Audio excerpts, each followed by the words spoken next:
సంవత్సరాల తరబడి ఎన్ని మందులు వాడినా మీ మోకాల నొప్పులు తగ్గట్లేదా? ప్రాణ పెయిన్ క్లినిక్ లో అత్యాధునిక చికిత్స. Welcome to Suman TV. నేను మీ సుమన్ టీవీ నాగ్. గత కొద్ది రోజులుగా చాలామంది శేఖర్ భాషా గారిని చూసుంటారు. మగాడికి ఈ రోజుల్లో జరుగుతున్నటువంటి అన్యాయం గురించి ఆయన మాట్లాడినటువంటి మాటలు కానివ్వండి, లేదంటే ఆయన ఫైట్ చేసినటువంటి తీరు కానివ్వండి, ప్రతి ఒక్కరికి కూడా హర్షదాయకంగా జరిగినటువంటి విషయాలే చూసాం మనం. అండ్ అందులోనూ స్పెషల్లీ కొంతమందికి అయితే లిటరలీ చెప్పాలి అని అంటే, లేదు మేము సఫర్ అవుతున్న దాన్ని మీరు బయటికి తీసుకొచ్చి చెప్పారు అని చెప్పి సపరేట్ ఒక్కొక్క ఫ్యాన్ బేస్ కానివ్వండి, ఒక్కొక్క కమ్యూనిటీ లాగా ఫామ్ అయినటువంటి సందర్భాలు కూడా చూసినటువంటివి ఉన్నాయి. ఎస్పెషల్లీ ఇప్పుడు జరుగుతున్నటువంటి కొరియోగ్రఫర్ విషయంలో జరుగుతున్నటువంటి ఇన్సిడెంట్ కనుక చూస్తే ఆయన స్పందిస్తే ఏ విధంగా ఉంటుందని కోరుకున్నటువంటి వాళ్ళు చాలామంది ఉన్నారు. అండ్ నేను హైకోర్టు అడ్వకేట్ రవీంద్రనాథ్ గారు కొన్ని విషయాలు మాట్లాడుకోవడం జరిగింది. అండ్ కలకత్తా ఇన్సిడెంట్కి సంబంధించింది కూడా కొన్ని వీడియోస్ చేసాం. ఆ వీడియోస్కి వ్యూవర్షిప్ రూపంలో మీరు ఇచ్చినటువంటి ఏదున్నా సరే ఆ సపోర్ట్ మాత్రం మర్చిపోలేంది. అయితే ఇప్పుడు జరుగుతున్నటువంటి కొన్ని కనుక మనం చూస్తే ఇన్సిడెంట్స్ని బట్టి ఎవరి వైపు అన్యాయం ఎక్కువగా జరుగుతుంది అనేటువంటి విషయంలో మాత్రం బలంగా కోరుకున్నారు. కొరియోగ్రఫర్ విషయంలో జరిగిన దానికి ఒకసారి శేఖర్ భాషా గారు స్పందిస్తే ఏ విధంగా ఉంటుంది అని. సో అదేవిధంగా ఈరోజు మనతో పాటు ఉన్నారు శేఖర్ భాషా గారు. అది వారి మాటలో అడిగి తెలుసుకుందాం.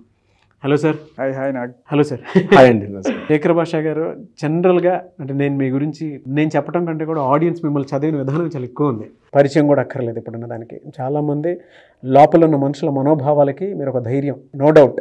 జానీ మాస్టర్ విషయానికి సంబంధించినటువంటి వాటిల్లో మీరు స్పందిస్తే బాగుంటుంది, అట్లీస్ట్ ఒక జడ్జిమెంట్ దీనికి సంబంధించినటువంటి విషయంలో వస్తుంది అనుకున్నటువంటి వాళ్ళు ఎక్కువ మంది ఉన్నారు. నేను చూశాను కూడా. ఈవెన్ నేను రవీంద్రనాథ్ గారు చేసినటువంటి వీడియోలో కింద కామెంట్ బాక్స్లో ఒకళ్ళు పోస్ట్ చేశారు కూడా. మీ ఒపీనియన్ ఏంటి సార్ అంటే దీని మీద, ఎంటైర్ ఇన్సిడెంట్ మీద? నాకు ప్రస్తుతం అందుతున్న సమాచారం వాటితోటి అండ్ అలాగే నా ఒపీనియన్ ఇవి రెండు మీకు షేర్ చేసుకుంటాను. ఫస్ట్ ఏంటంటే, అసలు ఏ రకమైన సమాచారం లేకుండా డైరెక్ట్గా చూస్తే ఒక భార్యాభర్త కావచ్చు, లేదు బాయ్ ఫ్రెండ్ గర్ల్ ఫ్రెండ్ ఆర్ఎల్స్ అక్రమ సంబంధం కావచ్చు, ఏదైనా సరే ఒక స్త్రీ పురుషుల రిలేషన్లో ఎన్నాళ్ళైనా సరే ఉండి ఒకానొక రోజున ఏదో రకంగా గొడవ అయితే, అది ఎటువంటి గొడవ అయినా సరే, ఎంత పెద్ద గొడవ అయినా కావచ్చు, అప్పుడు టక్కుమని వచ్చేసి ఒక కేసు పెట్టేసేయచ్చు. అది అంటే లేటెస్ట్గా వచ్చిన BNS 68, 69 సెక్షన్స్ చూస్తే అది ఇంకా మనం పెనం మీద నుంచి పొయ్యిలో పడ్డామా అన్నట్టు అనిపిస్తుంది.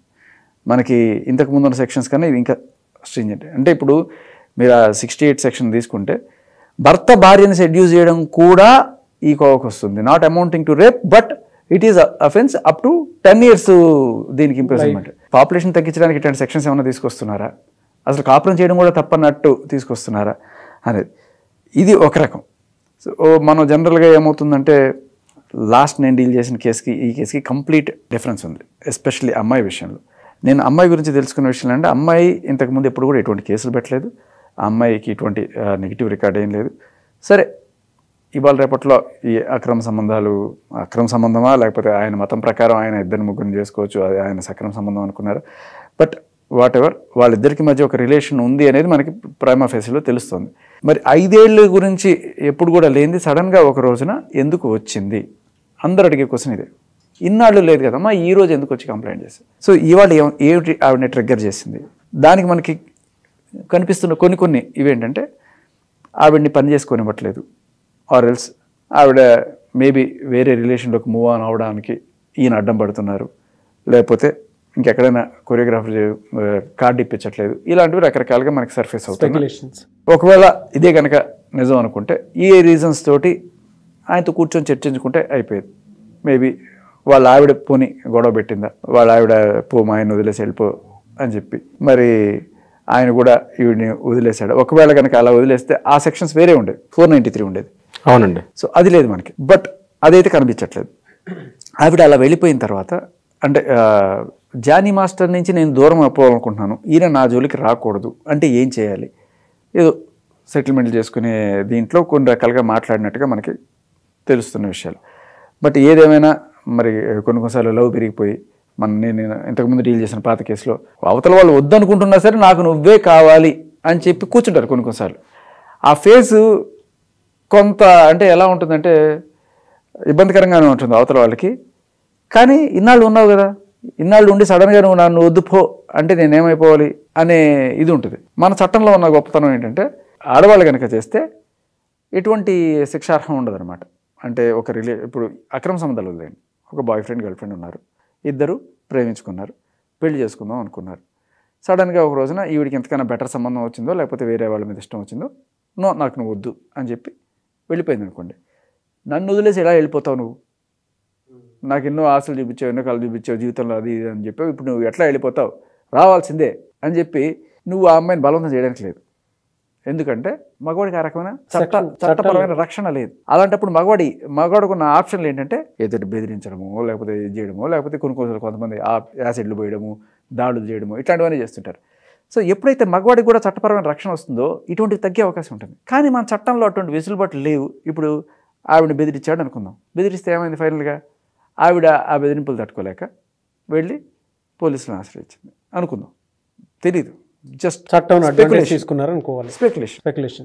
పోలీసులను ఆశ్రయించిందో లేకపోతే ఎవరికైనా చెప్పుకుందో వాళ్ళు ఈవెన్ని తీసుకెళ్ళి అక్కడ కూర్చోబెట్టారు. జనరల్గా మనకి చాలా చోట్ల పోలీస్ స్టేషన్స్లో, చాలా చోట్ల కాదు కొన్ని చోట్ల అనుకోండి, కొంతమంది పోలీసులు చేసేది ఏంటంటే, అమ్మ ఇలా రాస్తే నిలబడదు, మీ నోటికి వచ్చినట్టు కంప్లైంట్ రాసేస్తే కుదరదు, ఒక లాయర్ని పెట్టుకుని రండి, ఆ లాయరు ఎక్కడెక్కడ ఏ సెక్షన్లు పడితే దానికి తగ్గట్టుగా రాస్తారు. కొన్నిసార్లు ఉన్నవి లేనివి ఉన్నట్టు ఇవన్నీ కూడా చేయాల్సిన పరిస్థితులు ఉంటాయి, ఎందుకంటే కంప్లైంట్ నిలబడాలి అంటే. సో సెక్షన్లు బలంగా పడాలి అనే ఉద్దేశంతో లేనివి కూడా ఉన్నట్టుగా రాసే అవకాశాలు ఉంటుంటాయి చాలాసార్లు. ఇప్పుడు కలకత్తాలో జరిగింది మనం ఎవ్వరం ఒప్పుకోం, అది ఖచ్చితంగా రేపే. అటువంటి వాళ్ళకి శిక్ష పడాలి, వాళ్ళు ఎంత దరిద్రలో మనం చూసాం. దాన్ని రేపన్నాను ఎటువంటి అవ్వట్లేదు. ఇలా ఒక 5 ఏళ్ళు 2 ఏళ్ళు 3 ఏళ్ళు కాపురాలు చేసేసుకొని, లేకపోతే ఒక రిలేషన్లో ఉండి సడన్గా ఒక రోజున వచ్చేసి వీడు నన్ను అప్పటి నుంచి రేప్ చేస్తున్నాడు. సో ఇప్పుడు మీరు గమనిస్తే ఆ కలకత్తాలో జరిగిన దానికి వేలాది మంది వచ్చి జస్టిస్ జరగాలి అని చెప్పి పోరాడతారు, ఇన్ని చేస్తుంటారు. కానీ ఇలాంటి వాటిలో బయటికి జనాలు ఎవరు రావట్లేదు. ఎందుకంటే అది రేపు, ఇది ఒక ఎఫ్ఐఆర్, వాళ్ళకి ఏదో గొడవ వచ్చింది, ఆ గొడవకి వాళ్ళు ఇలా ముందుకు వచ్చి ఏదో కేసులు పెడుతున్నారు. కామన్ సెన్స్ తెలుస్తుంది కూడా, కంటికి కనిపించే. లేకపోతే ఇప్పుడు కలకత్తాలో జరిగిన దాంతో దీన్ని పోల్చట్లేదు కదా ఎవరు. అవును, మనం ఏంటంటే రేప్కి బ్రాడ్ డెఫినేషన్ చూస్తున్నాం.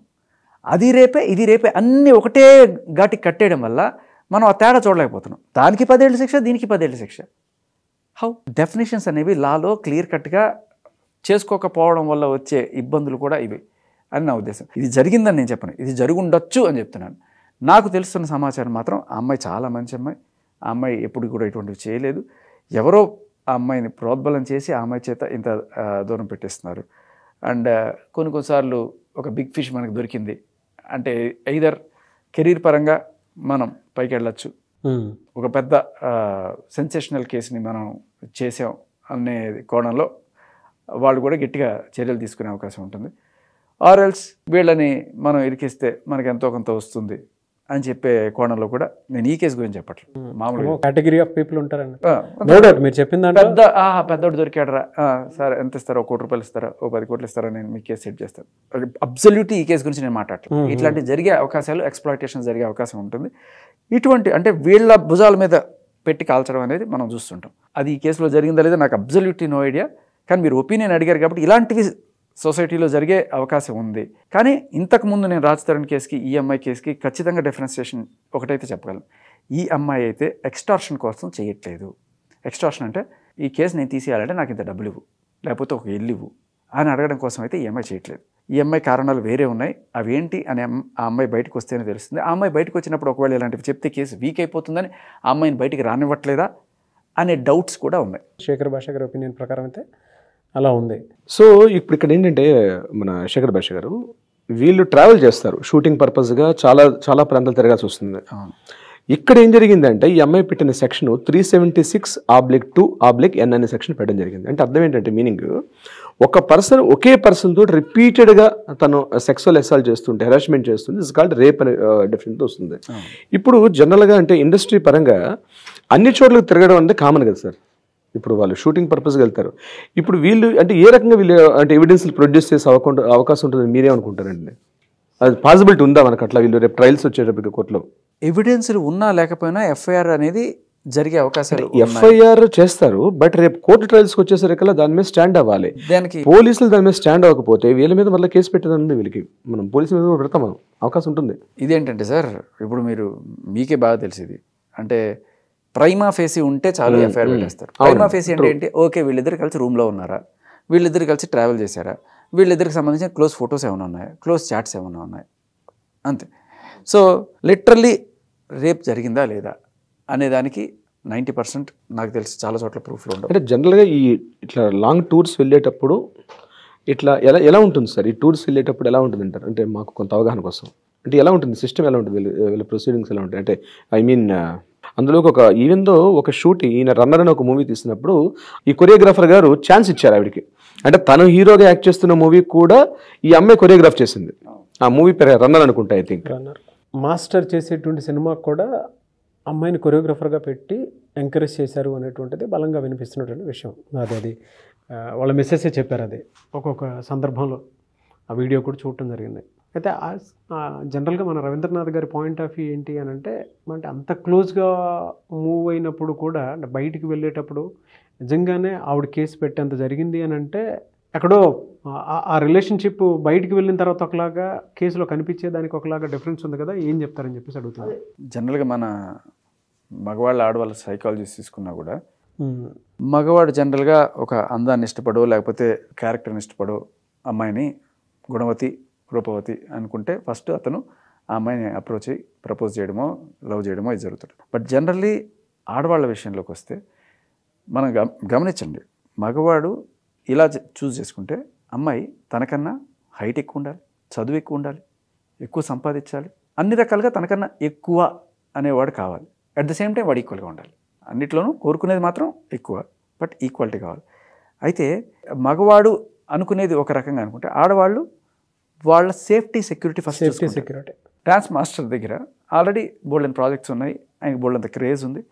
కాబట్టి జనరల్లీ వాళ్ళ ఆలోచన ద్వారా ఎంత అందంగా ఉన్నాడు ఇవన్నీ కూడా సెకండరీగా వస్తాయి. ఒక మంచి సేఫ్టీ ఉందా, ఒక లైఫ్ ఉందా ఈయన దగ్గర, నా రేపు ఫ్యూచర్లో నాకు సేఫ్టీ ఉంటుందా అనేది ఎక్కువగా ఆలోచించే అవకాశమే ఎక్కువ ఉంటుంది. అలా ఆలోచించినప్పుడు ఓకే ఇంత మూవ్ అవడం నాకు శ్రేయస్కరం, మనం తప్పు కూడా పట్టలేం. అది సైకాలజీ. అంటే మీ పాయింట్ ఆఫ్ వ్యూ నుంచి అంటే నేను మామూలుగా అడుగుతున్నాను, పర్సనల్ కన్సెంట్ అనుకోవచ్చా, ఎక్స్‌ప్లాయిటేషన్ అనుకోవచ్చా ఈ కేసుకి సంబంధించి పర్టికులర్గా?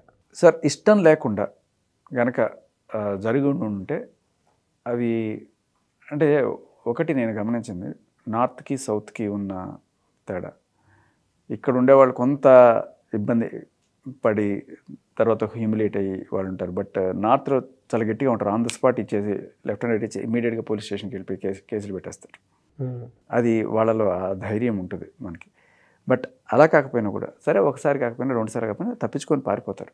బట్ 5 ఏళ్ల పాటు నాన్ స్టాప్గా అలా చేస్తున్నారు అనేది నాకు ఒక ఎక్స్‌ప్లాయిటేషనే అనిపిస్తుంది. ఇప్పుడు ఎందుకంటే ఇప్పుడు ఈవిడే కాదు సార్, పెళ్లి చేసుకున్న వాళ్ళు ఎవరన్నా సరే వాళ్ళ ఆవిడ కూడా 30 ఏళ్ళు కాపురం చేసి పెట్టిన తర్వాత కూడా ఇవాళ ఆవిడేళ్ళు కేసు పెట్టచ్చు.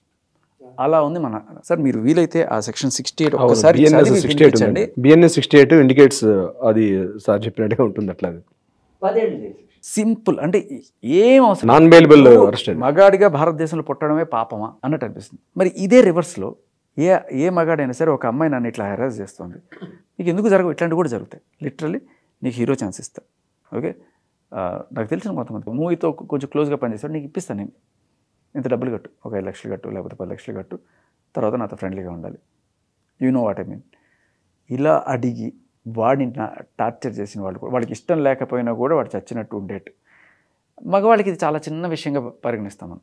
ఓకే నిజమే, అది చాలా చిన్న, ఏముందిరా పోయేదేముందిరా, పెద్ద ఇదేదో కష్టపడిపోయినట్టు పోయి సుఖపడి వచ్చాడు వీడు మళ్ళీ దాని గురించి మనకు చెప్తున్నాడు. కానీ ఏంటంటే మీకు అర్థం కాని విషయం ఏంటంటే అందరు మగవాళ్ళు అలా ఉండరు. కొంతమందికి కొంత ఇష్టం లేకపోయినా కూడా ఇంకా భరిస్తారు, అలాంటి వాళ్ళు కూడా ఉంటారు. కాకపోతే ఏంటంటే ఆన్ అ బ్రాడ్ ఇది పొర అవసరం లేదు అని చెప్పి చేస్తారు. అండ్ ఒకవేళ కనుక లేడీ విషయంలో ఇది జరిగితే ఆవిడకి ఇష్టమై చేసినా కూడా ఆవిడ ఏ రోజైనా సరే అమ్మో నాకు అన్యాయం జరిగిందంటే 100 మంది వస్తారు. అది బేసికల్లీ ఏంటంటే జరిగినప్పుడు చేస్తే ఒక రకం, పోనీ ఒక వారం రోజులు నెల రోజుల లోపల చెప్పిన అదొకటి. 5 ఏళ్ల తర్వాత ఒకసారి వచ్చి ఇది చేస్తే ఎవరికైనా డౌట్ వస్తుంది. ఏదో గొడవ జరిగితే ఆ గొడవకి ఇలా చట్టాన్ని అడ్డం పెట్టుకుంటున్నారు. సరే తప్పు ఏం జరిగిందో ఆ కేసు పెట్టు. ఇక్కడ ఒక విషయం చెప్తాను సార్, తను చెప్పిన కరెక్షన్ ఏంటి, 5 years బ్యాక్ పెట్టిన కేసు ఏదైతే ఉందో అది పోక్సో యాక్ట్, అది తను పెట్టింది. అంటే అప్పటికి అమ్మాయి ఇంకా మైనర్, మేజర్ కాలేదు, 16 ఏళ్ళని వాళ్ళు చెప్పినటువంటి రికార్డ్స్ ఏదైతే ఈ డేట్ ఆఫ్ బర్త్ సర్టిఫికేట్స్ ఇచ్చారో ది బేస్డ్ ఆన్ దట్ ఏంటంటే 2019కి ఆ అమ్మాయికి జస్ట్ ఇంకప్పుడు 16 ఇయర్స్. సో పోక్సో యాక్ట్ ఏం చెప్తుందంటే అంటే చాలా కారణం అంటే ఈ ఒక్క సిచ్యువేషన్ కాదు, జనరల్గా మైనర్గా ఉన్నప్పుడు ఏదైనా అబ్యూజ్ సెక్సువల్ హెరాస్మెంట్ జరిగినప్పుడు అట్ ఎనీ టైం 5 years కావచ్చు, 8 years కావచ్చు, 10 years కావచ్చు, ఎప్పుడైనా తను పెట్టే అవకాశం ఉన్నట్టుగా మనకి సెక్షన్ అక్కడ మోడిఫై చేశారు దాన్ని. ఇక్కడ ఏం జరిగిందంటే ఈ విషయంలో తనకి ఏదైతే పెట్టారో పోక్సో యాక్ట్ ప్రకారం పెట్టడం జరిగింది. జనరల్ యాక్ట్స్ అట్లా చెప్పవండి, అంటే అలా అని చెప్పి టైం బండ్ ఎక్కడ 1 yearలో జరగాలి 6 monthsలో చెప్పాలని ఉండదు. దీనికి కూడా ఒక కొంతమంది చెప్తున్నారు, ఇప్పుడు డి షోలో ఆ డ్యాన్స్ ప్రోగ్రామ్ ఏదైతే ఉందో దాంట్లో చాలా ఇంటిమేట్ డ్యాన్స్ మూవ్స్ ఉంటాయి. సో దానికి అలాంటి వాటికి అలో చేసినప్పుడు ఫస్ట్ వాళ్ళ అమ్మ వాళ్ళని కూడా మనం తప్పుపట్టాల్సి ఉంటుంది. డెఫినెట్గా 16 ఏళ్ళ అమ్మాయిని తీసుకొచ్చి అలాంటి దాంట్లో నువ్వు చేసినప్పుడు ఇంటిమసీ వాళ్ళ మూవ్స్ ఇది కూడా మారుతుంది. అండ్ ఇంకొకటి ఏంటంటే 18 ఏళ్ళు లేకుండా నువ్వు అట్లాంటివి చేయకూడదు అనే ఒక రూల్ కూడా ఉంది. మరి ఆ రూల్ని అని ఇంకొకటి ఏంటంటే ఆవిడ డేట్ ఆఫ్ బర్త్ సర్టిఫికేట్ తీసుకొచ్చి ఇప్పుడు చూపిస్తుండొచ్చు. ఇప్పుడు ఎవరు కూడా ప్రేమించాలనుకున్నప్పుడు చాలాసార్లు నీ డేట్ ఆఫ్ బర్త్ సర్టిఫికేట్ పట్టరా, నేను ప్రేమించాలనుకుంటున్నాను, లేకపోతే నీ క్యాస్ట్ సర్టిఫికేట్ పట్టరా, ఇలాంటివి ఎవడు అడగడు కదా. అప్పుడు ఆవిడ 18 అని చెప్పుండొచ్చు, 19 అని చెప్పుండొచ్చు, హూ నోస్. సర్టిఫికేట్ ఉంది కాబట్టి కాదు కదా. అండ్ అలాగే ఆయన కూడా అవతల పక్క ప్రేమించేవాళ్ళు నేను హిందూని అని చెప్పేసి ఉండొచ్చు. తర్వాత సడన్గా ఏదో రోజున నేను ముస్లింని, నేను ఎంతమందినైనా పెళ్లి చేసుకుంటాను అని ఉండొచ్చు. సో ముస్లిమ్స్ యాక్ట్, ముస్లిం లా ప్రకారం కూడా ఎలా ఉంటుందంటే ఫస్ట్ వైఫ్ యాక్సెప్ట్ చేస్తేనే second or third or fourth, only 4 వరకు వాళ్ళకి అప్లై అవుతుంది. అర్థమైంది. But so first wife accept చేయాలి, వితౌట్ యాక్సెప్టెన్స్ ఓకే మిగిలిన సెకండ్ థర్డ్ ఫోర్త్ కూడా చేసుకునే అవకాశం లేదు వాళ్ళకి. బ్రాడ్ పిక్చర్ పాయింట్ లో చెప్తున్నారు ఆయన. అదే అంటే నేనేంటంటే ఎవరు కూడా సర్టిఫికెట్లు మెడలో వేసుకొని తిరగదు. ఆయన నేను ఫలానా సర్టిఫికేట్ వేసుకొని తిరుగుండకపోవచ్చు, ఆవిడ నేను ఫలానా నాకు ఏజ్ ఎంత అని చెప్పి ఎవరు సర్టిఫికేట్ వేసుకొని తిరగరు. ఆవిడ చెప్పిందా లేదనేది పాయింట్, ఫస్ట్ పాయింట్. సో కాకపోతే ఇక నుంచి మనకి దీన్ని బట్టి మనం ప్రతిభగా నేర్చుకోవాల్సింది ఏంటంటే ఒక అమ్మాయిని ప్రేమించే ముందు వాళ్ళ డేట్ ఆఫ్ బర్త్ సర్టిఫికేట్ చూసి మొదలు పెట్టండి, అంతే కదా. అండ్ సీరియస్లీ నేను ఇంకో నోటు 100% అందరూ రాయిపించుకోండి. ఒకవేళ కనుక నువ్వు నన్ను వదిలేస్తే ఏంటి పరిస్థితి, నేను నిన్ను వదిలేస్తే ఏంటి పరిస్థితి, ముందుగానే రాసుకోండి. అగ్రిమెంట్ రాసుకోవాలి సార్, మ్యూచువల్ అగ్రిమెంట్ అవసరం కాకుండా మ్యూచువల్ అగ్రిమెంట్. లేకపోతే ఎందుకంటే ఆ రోజు నువ్వు అలా చేసావు, నువ్వు ఇలా చేసావు, ఎన్ని మాటలైనా అనొచ్చు. అవును, ఉన్ననాళ్ళు హాయిగా ఉండి సడన్గా ఒక రోజున వచ్చేసి కేసు పెట్టేసి, మగాడికి ఆప్షన్ లేదు, ఆడవాళ్ళకు ఉంది, వాడుకుంటున్నారు. మీరు ఇందాక చెప్పిన కల్చరల్ డిఫరెన్స్ పాయింట్ మాత్రం మ్యాటర్స్ అలాట్ అండి. అంటే మన దగ్గర ఇక్కడ ఉండేటువంటి మన కల్చర్లో మనం ఎస్పెషల్లీ తెలుగు ఏ విధంగా ఉంటుంది అని అంటే మనం ఏదో డిఫరెన్షియేట్ చేసి మాట్లాడుతున్నాం అని కాదు, కానీ ఎమోషనల్ అటాచ్మెంట్ అనేది చాలా బలంగా ఉంటుంది. అంటే మన కల్చర్లో అది డ్రివెన్ అయ్యి ఉంటుంది, అది బై బర్తే అది డ్రివెన్ అయి ఉంటుంది. సో ఎవరైనా ముందుకు వచ్చి మాట్లాడదాం అనుకున్నా కూడా లాట్ ఆఫ్ ఎమోషన్స్ చుట్టూ, దాంతోపాటు సోషల్ ఇన్ఫ్లుయెన్సెస్ కూడా ఏ విధంగా ఉంటాయంటే వద్దు వద్దు అనుకున్నట్టుంటారు. మీరు ఇందాక చెప్పినట్టు నార్త్లో when it comes to north ఆ విధంగా మనకు కనిపించదు, కట్టే కొట్టే తెచ్చేలానే ఉంటుంది. He is bold enough to do those moves. Yes. Why is he not bold enough to come to the media? Sir ఇప్పుడు నేను నాగరాజు గారి పార్ట్ తీసుకున్నా, కీ పాయింట్ చెప్పారు చూడండి సార్, ఒకసారి అది రిపీట్ చేయండి సార్. అది ఆ డ్యాన్స్లో చాలా బోల్డ్ మూవ్స్ ప్రపంచమంతా చూస్తారు. మరి దాన్నప్పుడు ఏ రకంగా భయపడకుండా అంత బోల్డ్ మూవ్స్ నేను చేయగలను అనుకున్నప్పుడు, ఒకవేళ అలాంటి అసాల్ట్ జరుగుతున్నప్పుడు అదే ధైర్యంతో బయటకు వచ్చి చెప్పడానికి ఏం అడ్డం వచ్చింది? Correct point. అవును, అంటే అక్కడ షోలో చేసేటప్పుడు మాత్రం బోల్డ్ మూమెంట్స్కి ఇబ్బంది లేదు, బట్ వైల్ రొటీన్ లైఫ్లోకి మన రెగ్యులర్ లైఫ్లోకి వచ్చేసరికి అబ్లిగేషన్స్ వస్తున్నాయి ఇక్కడ మనకి. సో అంటే మనకి విక్టిమ్ కార్డ్ ప్లే చేయాలనుకున్నప్పుడు మనకి ఏది కావాలనుకుంటే అది తగ్గట్టుగా వాడుకోవచ్చు. నేను ఎగ్జాక్ట్ చాలా కోణాలు ఉన్నాయండి. మీరు మాట్లాడుతుంటే ఒక యాంగిల్లో దీన్ని చూడాల్సినటువంటి అవసరం లేదు, 360 degreesలో కనుక చూస్తే మనకు కొత్త విషయాలు బయటపడేటువంటిది ఉంది. అండ్ ఇంకొకటి కూడా, వాళ్ళ ఫ్యామిలీ ఎక్కడి నుంచో వచ్చి ఇక్కడికి వచ్చి స్థిరపడి ఇది చేస్తున్నప్పుడు వాళ్ళకి ఒకవేళ కనుక అన్యాయం జరిగితే యూనియన్స్ ఉన్నాయి, వాటిలోకి వెళ్ళి మాట్లాడే అవకాశం ఉంది, ఇవన్నీ కూడా ఉన్నాయి. ఇక్కడ యాక్చువల్గా ఒక పోష్ యాక్ట్ ఉంటుంది sir, prevention of sexual harassment అని 2013లో యాక్ట్ వచ్చింది, పోష్ యాక్ట్. యాక్చువల్గా చాలామంది మేము దాని మీద ఒక వీడియో చేద్దాం అనుకున్నాం, చేశాం కూడా. పోష్ యాక్ట్ ఎక్స్క్లూజివ్గా ఏంటంటే చాలామంది ఏమనుకుంటారంటే ఈవెన్ సోకాల్డ్ సినిమా పెద్దలు ఎవరైతే ఉన్నారో ఈ ఇష్యూ ఎప్పుడే జరిగిందో ఇమీడియట్గా వాళ్ళ డయాస్ మీదకి వచ్చేసి పెద్ద వాళ్ళందరూ కూడా, ఎవరైతే సినీ పెద్దలు అనుకున్న పెద్దవాళ్ళు కూడా వచ్చి ఒక మాట్లాడడం జరిగింది. అంటే మాకు ఆల్రెడీ ఇన్ఫర్మేషన్ వచ్చింది, 1 year బ్యాక్ మేము ఆల్రెడీ దీని గురించి మాట్లాడడం జరిగింది, ఇవన్నీ మాట్లాడారు.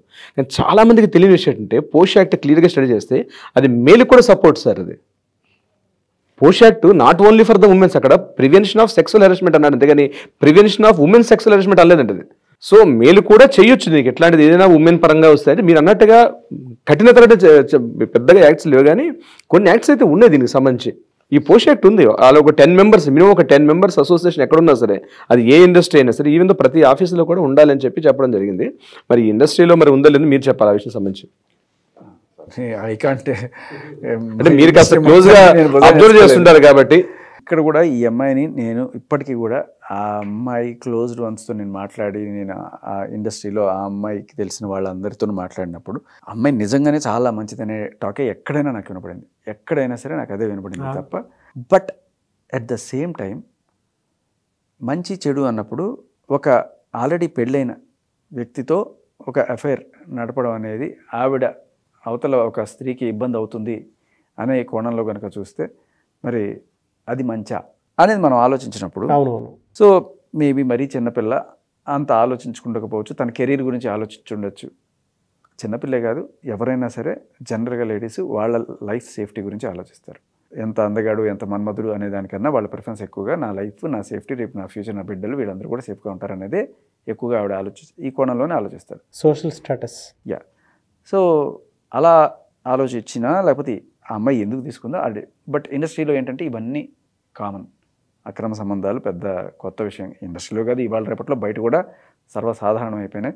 అండ్ మన సుప్రీంకోర్టు జడ్జిమెంట్ తర్వాత అక్రమ సంబంధాలు నైతికంగా నేరం కావచ్చు, బట్ దాన్ని బేస్ చేసుకొని వాళ్ళని శిక్షలు ఇవ్వడం కరెక్ట్ కాదు. దాన్ని బేస్ చేసుకొని మీరు కావాలంటే విడాకులు అడగండి. అవునండి. ఇప్పుడు పెళ్ళైన ఒక భార్య భర్త ఉన్నారు, ఒక భర్త కానీ భార్య కానీ వేరే వాళ్ళతో ఎవరితో సంబంధం పెట్టుకుంటే అది నైతికంగా తప్పు కావచ్చు, కానీ చట్టపరంగా శిక్షార్హమైన నేరం కాదు. అది మీరు కనుక ప్రొడ్యూస్ చేస్తే విడాకులు తీసుకోవచ్చు, అంతవరకు ఉంది. అంటే ఆల్మోస్ట్ ఒక చిన్న సైజు లీగలైజ్ చేసినట్టే అయిపోయింది అక్రమ సంబంధాలు అన్నట్టుగా. ఇప్పుడు ఎవరికి లేవండి అక్రమ సంబంధాలు, వాళ్ళకి లేవా, వీళ్ళకి లేవా ఉన్నాయండి. అంటే అనేది లైఫ్ ని ఎలా అంటే ఫ్రెండ్షిప్ విత్ బెనిఫిట్స్ అనేటువంటి పాయింట్ లో కూడా రిలేషన్షిప్ స్టార్ట్ అయింది. ఫ్రెండ్షిప్ విత్ బెనిఫిట్స్ ఇండస్ట్రీలో దీన్ని పెద్ద తప్పుగా చూడరు అనే ఒక చిన్న సార్ ఇప్పుడున్న దాంట్లో అయితే ప్రాపర్గా ఆల్మోస్ట్ అట్లనే ఉందండి. అంటే దేంట్లోనూ ఇదే తప్పు ఇదే రైట్ అనే పాయింట్లో కంటే కూడా ఇండస్ట్రీ అనే కాదు, మనం వింటుంటాం ఎస్ఐ గారికి టూటౌన్ ఎస్ఐ గారికి పెద్దిల్లు చెన్నిళ్ళు క్యారేజ్ ఇవ్వాలంటే కానిస్టేబుల్ ఏ క్యారేజ్ ఇవ్వమంటారు, పెద్దింటికి ఇవ్వమంటారా, చిన్నింటికి ఇవ్వమంటారా. ఇండస్ట్రీ అనే కాదు, అన్ని చోట్ల అన్ని వర్గాల్లోనూ ఈ ఒకప్పుడైతే ఓపెన్గానే చక్కగా రంగాల్లోనూ పెద్ద ఆవిడ చిన్న ఆవిడ అని చెప్పి చక్కగా ఓపెన్ పెళ్లి చేసుకున్నారు. బట్ చట్టాలు వచ్చిన తర్వాత ఇవి కొంచెం ఇదైనాయి. బట్ ఇప్పుడు ఈ లేడీస్ కూడా ఏమి మనకి తగ్గేదేలే అన్నట్టుగా మనకి అవి కూడా కనబడుతున్నాయి. బట్ ఈ గ్యాస్ లైటింగ్ అని ఏదైతే ఇప్పుడు స్టార్ట్ అయిందండి, దీనివల్ల ఇప్పుడు ఉన్నటువంటి సోషల్ అనుకున్నటువంటి ఇమేజ్ అంతా కూడా డిఫేమ్ అయిపోయినట్టే కదా సార్. టోటల్గా అనుకున్నటువంటి ఇన్ని సంవత్సరాలుగా ఆయన పెట్టుకున్న పేరు అంతా కూడా, ఇంతకుముందు మీరు ప్రీవియస్ కేసులో కూడా అదే చూశారు, మీరు స్టడీ చేసిన కేసులో కూడా ఇంత పబ్లిక్గా ఉన్నటువంటి ఇంత పెద్ద సోషల్ టోటల్ ఎక్కడెక్కడైతే మెంబర్షిప్లు ఉన్నాయి అన్ని టక్కడ క్యాన్సిల్ చేసుకుంటూ, అంటే ఏం పాపం చేశాడు సార్? మగాడిగా పుట్టడం తప్ప? మగాడిగా పుట్టడం తప్ప అండి? ఇక్కడైతే అలాగే అనిపిస్తుంది సార్. మనం యాజ్ లాంగ్ యాజ్ మనం ఈ చట్టాలని లేకపోతే ఈ బయాస్డ్ సిస్టమ్ని మనం మార్చుకోకపోతే, అండ్ మగాళ్ళ ఆలోచన కూడా మారాలి సార్. ఎంతసేపు ఇప్పుడు చూడండి, వాళ్ళు తన లైఫ్ సెట్ అవుతుందా లేదా అని ఆ తెలివిగా ఆలోచించే వాళ్ళు ఉంటారు. మగాడు అలా ఎప్పుడు ఆలోచిస్తాడు, ఓకే ఈ నాకన్నా బెటర్ అమ్మాయిని చేసుకుంటే లైఫ్ బాగుంటుంది నాకు అని చెప్పి ఆలోచించినప్పుడు రేపు ఆ అమ్మాయి వీడి మీద ఇట్లాంటి కేసులు పెట్టదు. ఎందుకంటే రిటర్న్లో వాడే పెట్టచ్చు, నేనే ఇక్కడ విక్టిము, ఆ అమ్మాయి నాకు పోషిస్తూ ఉండింది, సో ఇవాళని చెప్పి కదా.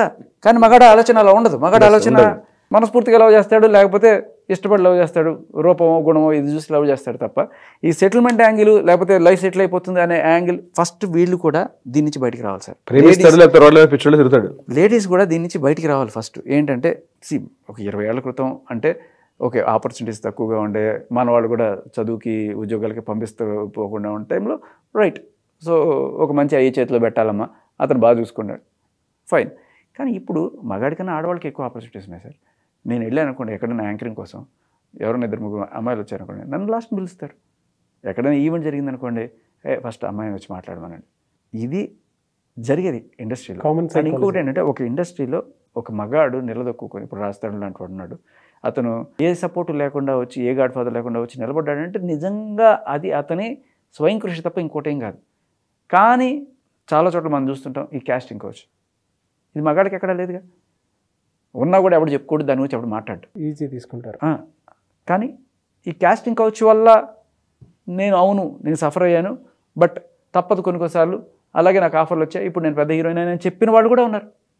మగాడికి ఆప్షన్ కూడా లేదు కదా, వాడి దగ్గర ఇచ్చుకోవడానికి ఏమీ లేదు. చచ్చినట్టు వాడి కష్టం, వాడి టాలెంట్తోనే ఎవడైనా స్టార్. ఇవాళ నేను ఇక్కడున్నా, లేకపోతే మీరు ఇక్కడున్నా, ఎవరైనా మగాడు వాడి టాలెంట్తో మాత్రమే స్టార్ అవుతున్నాడు తప్ప ఇంకా వేరే ఏమీ లేదు. వ్యాలిడ్ పాయింట్ అండి. బట్ ఏ రకమైన ఇప్పుడు అది కూడా పక్కన పెట్టేసినా కూడా, కాస్టింగ్ కౌచ్ అడిగినా అడగకపోయినా కూడా ఫస్ట్ ప్రిఫరెన్స్ లేడీస్కే ఉంటుంది.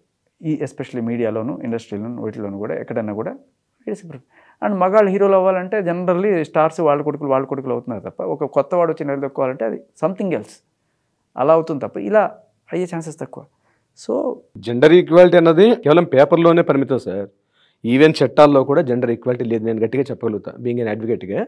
జెండర్ ఈక్వాలిటీ మాట్లాడుకోవడానికి, ఈవెన్ పేపర్లో చదువుకోవడానికి, ఉపన్యాసాలు ఇవ్వడానికి బాగుంటాయి తప్పించి జెండర్ ఈక్వాలిటీ అనేది ఈవెన్ దో లీగల్ సిస్టంలో కూడా జెండర్ ఈక్వాలిటీ లేదు సార్. సార్ ఇది కన్క్లూడ్ చేసే ముందు ఫైనల్ పాయింట్ ఒకటి అడుగుతుంది సార్.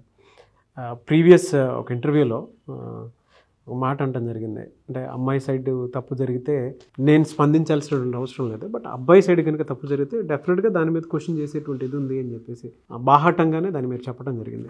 ఫర్దర్గా ఎటువంటి ఇన్సిడెంట్స్కి, అంటే ఒక గ్రూప్ ఆఫ్ పీపుల్ అనుకోండి, సెక్టర్ ఆఫ్ పీపుల్ అనుకోండి, మగాళ్ళందరూ కలిసి కూడా కొంతమంది విమెన్ కూడా మిమ్మల్ని సమర్థించుకుంటూ మీరు లాస్ట్ టైం టఫ్ ఫైట్ ఇచ్చినటువంటి ప్రాసెస్లో కింద కామెంట్ బాక్స్లో పోస్ట్ చేసినటువంటి వాళ్ళు నేను చాలామందిని చూశాను. అంటే అంత పాజిటివ్గా, ఈవెన్ మీ ఇన్స్టా కూడా అది పెరిగింది దానివల్ల. అదే మీకు చెప్తా. ఇప్పుడు అంటే ఉమెన్ సపోర్ట్ చేస్తున్నారు అంటే, ఇప్పుడు కొరియోగ్రాఫర్ ఉన్నారు, మాస్టర్ ఉన్నారు, సరే ఆయన మీద కేసు పెట్టిన మహిళ ఒక ఆవిడ ఉంది. సో ఈవిడ తరపున మహిళలు నిలబెడితే మరి మాస్టర్ వైఫ్ ఆవిడ మహిళ కదా, మరి వాళ్ళు ఎవరి పక్కన నిలబడతారు? మన పక్కన నిలబడతారు. మనం అదే అంటున్నాను. అంటే వాళ్ళు వీళ్ళు అని చెప్పాను. ఇప్పుడు ఇది జస్ట్ ఇంకా అసలు ఏమి తెలియకుండానే మనం మాట్లాడుతున్నాం. అవునండి. సో ఒకవేళ కనుక ఇది అయితే 5 ఏళ్లలో శుభ్రంగా ఉండేసి లాస్ట్ నా ఏదో గొడవ అయింది కదా అని చెప్పి, ఇప్పుడు నేను అనేది ఒకటే, ఒకవేళ కనుక నిజంగానే నీకు ఏదైనా అన్యాయం జరిగి ఉంటే, ఏ అన్యాయం జరిగిందో దాని మీద కేసు పెట్టు. మాస్టర్ నాకు అవకాశాలు రానివ్వకుండా చేస్తున్నాడా, ఓకే, దాని మీద కేసు పెట్టు. నా కార్డు రానివ్వకుండా చేస్తున్నాడా, దాని మీద కేసు పెట్టు. ఆర్ హెరాస్ చేస్తున్నాడు, టార్చర్ చేస్తున్నాడు, నాతో బలవంతంగా ఉండు, ఓకే, నేను ఇప్పుడు బ్రేకప్ అయిపోయాను, నేను వేరే వాళ్ళతో మూవ్ ఆన్ అవ్వాలనుకుంటున్నాను, బట్ స్టిల్ ఆయన నాతోనే ఉండు, ఇంకెవరు నువ్వు చూడడానికి వీలేదు అని చెప్పి అంటున్నాడా? ఆయనకి పెళ్ళైంది, పిల్లలు ఉన్నారు, లేకపోతే ఆయన లైఫ్, నాకు లైఫ్ ఉండాలి కదా, నేను దానికోసం వెళ్తుంటే ఆయన నన్ను ఆపుతున్నాడు నా లైఫ్ని, ఇది కరెక్ట్ కాదు. ఏదైనా సరే అది చెప్పాలి. అదే అంటున్నా, అక్రమ సంబంధాలు నా ప్రాబ్లం కాదు, అక్రమ కేసులే నా ప్రాబ్లం, అక్రమ సెక్షన్సే నా ప్రాబ్లం. సో ఒకవేళ కనుక అదే జరుగుతోందా అనేది మనకు ఇంకా తెలియాల్సింది. either ఆ అమ్మాయి వచ్చి బయటికి మాట్లాడడమా, లేకపోతే మనకి ఏదైనా సరే సాక్ష్యాధారాలు వాళ్ళ సైడ్ నుంచి, ఈ కొరియోగ్రాఫర్ గారి సైడ్ నుంచి ఏదైనా వచ్చినా కూడా మనం దాన్ని పరిశీలించి ఖచ్చితంగా మాట్లాడచ్చు. సార్ మీరైతే ఖచ్చితంగా ఈ సెక్షన్ ఇది అందరూ తెలుసుకోవాల్సిన విషయం ఏంటంటే, ఈయనే కాదు, మాస్టరే కాదు, అక్రమ సంబంధాలే కావక్కర్లేదు, ప్రేయసి ప్రియుల్లో కావచ్చు, లేకపోతే మొగుడు పెళ్ళాలైనా సరే, ఏదో ఒక రోజున చిన్న గొడవ అయినా సరే, నాకు సినిమాకి తీసుకెళ్ళలేదు, లేకపోతే నేను ఉల్లిపాయలు కోసేమంటే కోసి ఇవ్వలేదు అని చెప్పి కోపం వచ్చి ఆ గొడవ పెద్దదయ్యి నేను పోలీస్ స్టేషన్కి వెళ్ళి కేసు పెట్టేయచ్చు. ఎందుకంటే 4 ఫోటోలు ఉన్నాయి, మీరు కలిసి ఉన్నట్టు కొన్నాళ్ళు సాక్ష్యాలు ఉన్నాయి, చాలు, ప్రైమా ఫేసి కేసు అయిపోతుంది. ఇది మనం మార్చుకోకపోతే కుక్కిన పెయిన్లాగా ఇంకా అంత జీవితకాలం ఇలా భయపడుతూ బతకాలి. అది 50% పాపులేషన్ ఉంది, ట్యాక్సీలు కడుతున్నాము, రోడ్లు ఇస్తున్నాం, మనమే ఇవన్నీ చేస్తున్నాం. అంతా చేసి ఖచ్చితంగా మన అమ్మల్ని, మన చెల్లెల్ని మనం కాపాడుకోవాలి. రెస్పెక్ట్. నో డౌట్ అమ్మో, మన ఇంట్లో పిల్లలు మనం కాపాడుకోవాలి సార్. ఎప్పుడు ఏ చిన్న కోపం వచ్చినా కూడా సరే నీ మీద నీ గొంతు మీద కాలేసి నీ జీవితాన్ని కాలు రాస్తాను, జీవితం అంతా నాశనం చేసినట్టే కదా. ఇప్పుడు ఒక ఎఫ్ఐఆర్ పెట్టి లేకపోతే జైల్లో రిమాండ్లో పెడితే మనిషికి పరుగు పోయినట్టే కదా. ఎక్కడి నుంచి తీసుకొస్తారు? మళ్ళీ అంతా అయిపోయింది సార్. జనరల్గా మనం చూస్తుంటాం కోర్టులో నిర్దోషిగా విడుదల చేస్తున్నాం 10 ఏళ్ళ తర్వాత, జీవితం 10 ఏళ్ళు సంక్రాంతి ఇచ్చేసి ఇప్పుడు తర్వాత నిర్దోషిగా విడుదల చేస్తే ఏమైంది అక్కడ? ఇక్కడ నిజంగా జరిగిన రేపు ఈయనకి సమాజంలో అప్పుడు ఏం చేస్తారు? ఇంకా 499, 500 అనే సెక్షన్లు పెడతారు, డిఫమేషన్ కేసులు పెట్టి. సెక్షన్ 499, 500 ఈ డిఫమేషన్స్, పరనష్టం దావా, ఇవో నాకు ఇంత డ్యామేజ్ ఉంది, నా వాల్యూ ఎంత ఉంది కాబట్టి అవి మళ్ళీ ఒక 10 years, మళ్ళీ 4-5 years మళ్ళీ ఆ కేసు మళ్ళీ డిస్కషన్స్. అవును. సార్ ఫర్దర్గా ఇటువంటి వాటి మీద మీ మూమెంట్ ఏ విధంగా ఉండే అవకాశం ఉంటుందండి? కన్క్లూడ్ చేసేటప్పుడు అడుగుతున్నాను. ప్రస్తుతం అంటే నేను ఒక వారం 10 రోజుల్లో I think I will start ఒక అసోసియేషన్ లాగా ఫామ్ చేసి ఒక చిన్న దీనికి ఒక బాధితులకి ఎటువంటి చర్యలు ఎటువంటి సేవ మనం చేయొచ్చు, వాళ్ళకి ఎటువంటి కౌన్సిలింగ్ ఇవ్వచ్చు, వాళ్ళకి ఎటువంటి legal advice or else anything that I can help to them చేయడం అనేది స్టార్ట్ చేస్తున్నాం. బట్ ఎంతమందికైనా మనం చేస్తాం, బట్ ఇది ఇక్కడతో కాదు, మనం గట్టిగా పోరాడి హక్కులను సాధించుకుంటే తప్ప ఇది అయ్యేది కాదు. దీనికోసం నేను లైఫ్ లాంగ్ ఇదే స్పెండ్ చేస్తానని చెప్పట్లేదు. బట్ ఒకటైతే ఫామ్ చేసి ఇక చట్టం దాని పని చేసుకుపోతున్నట్టుగా పరిధిలో ఇంకా వాలంటీర్స్గా చేరే వాళ్ళు ఒకరికొకరు హెల్ప్ చేసుకునే ఒక డిఎన్ఏని తయారు చేస్తే ఆటోమేటిక్గా ఇట్ విల్ సస్టైనబుల్ ఒక సొల్యూషన్ ఒకటి తయారు చేద్దాం అనుకుంటున్నాను. కింద కామెంట్ బాక్స్లోనే మీకు సపోర్ట్ ఇచ్చుకుంటూ వచ్చేటువంటి వాళ్ళు చాలామంది ఉంటారు. ఎందుకంటే మీరు ఇచ్చినటువంటి ఒక స్టేట్మెంట్ ఏదైతే ఉందో, చాలామంది పురుషులు ఎవరైతే సూసైడ్ అటెంప్ట్ వరకు వెళ్ళినటువంటి వాళ్ళు ఉన్నారండి. ప్రీవియస్ అంటే మీరు ఇచ్చినటువంటి టఫ్ ఫైట్కి కొంతమంది ఊపిరి పీల్చుకున్నటువంటి వాళ్ళు కూడా ఉన్నారు. ఓకే, మనలో ఉండేటువంటి ఇన్సెక్యూరిటీని క్లియర్ చేశారు అని చెప్పేసి. సో అటువంటి వాళ్ళకి మాత్రం మీరు చెప్పినటువంటి మాట చాలా, అంటే ఈ స్టేట్మెంట్ జస్ట్ స్టేట్మెంట్లానే కాకుండా వాళ్ళకు ఒక మోటివేషను, ధైర్యం కూడాను. Really great step. I wish you all the best అండి. మంచి ఉంటే డెఫినెట్గా నేను అందులో ఉంటాను, ఏది పడితే అది కాదు అని మీరు మోటివ్ తీసుకొని నేను ముందుకు వస్తాను, ఇదే పని అని కాదు, చట్టం తన పని తను చేసుకుంటానే చాలా మోరల్గానే చెప్పారు. Very good sir. I wish you all the best అండి. Thank you so much for the time. Lawyer గారు మీకు కూడా థ్యాంక్ యూ అండి. Thank you so much sir. మీరు కూడా మాకు సపోర్ట్ ఇవ్వాలని కోరుకుంటున్నాం. డెఫినెట్గా సార్, డెఫినెట్గా మీరు ఏదైతే స్టార్ట్ చేయబోతున్న యాక్టివిటీలో డెఫినెట్గా నేనైతే సపోర్ట్ ఉంటుంది సార్ మీకు లీగల్ పరంగా కూడా. Thank you so much Nagaraj గారు. Thank you.